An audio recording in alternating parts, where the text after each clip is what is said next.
মোহনবাগানের তরফ থেকে আবারও কিন্তু যোগদানের জন্য বার্তা পাঠালো আনোয়ার আলীকে।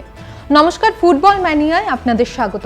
আর আজকে ফুটবল ম্যানিয়ায় একদম মধ্যমণি হলো আনোয়ার আলী, যিনি কিন্তু কিছুদিন আগেই মোহনবাগান মানে সবুজ মেরুন শিবির থেকে লাল হলুদ শিবিরে যোগদান করেছিল। তাকে লোন বেসিস নেওয়া হয়েছিল আগামী 5 বছরের জন্য, কিন্তু 1 বছর তিনি মোহনবাগানের হয়ে খেলে তারপরেই কিন্তু তিনি লাল হলুদ শিবিরে যোগদান করেন। মানে হাতে এখনো বাকি 4টে বছর, তার লোন এখনো মেটানো হয়নি। ঠিক সেই কারণেই কিন্তু এই চুক্তি ভঙ্গ করার জন্য এআইএফএফ তাকে সাসপেন্ড করলো আগামী 4 মাসের জন্য।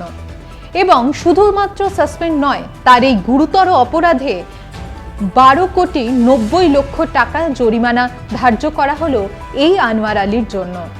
এই আনোয়ার আলীকে একটা সময় আনা হয়েছিল দিল্লি থেকে। তার এই সাসপেনশনের কারণে তাকে কি পরবর্তী খেলায় দেখা যাবে? তার কেরিয়ারের ওপরে কিন্তু বেশ বড় একটা ছাপ পড়লো এই সাসপেনশনের কারণে।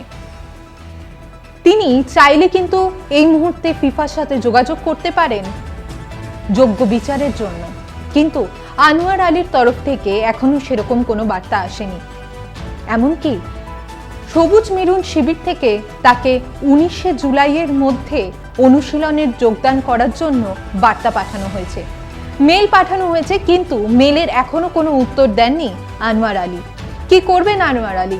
কতটা ছাপ পড়লো তার এই সাসপেনশনের কারণে? তিনি কি কোনোভাবে হলুদ লাল শিবির থেকে আবার সবুজ মেরুন শিবিরে ফেরত আসবেন?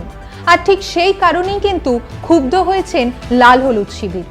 আর আজকের দিনে মানে মঙ্গলবার দিন একটি পদযাত্রার আয়োজন করেছে লাল হলুদ শিবির।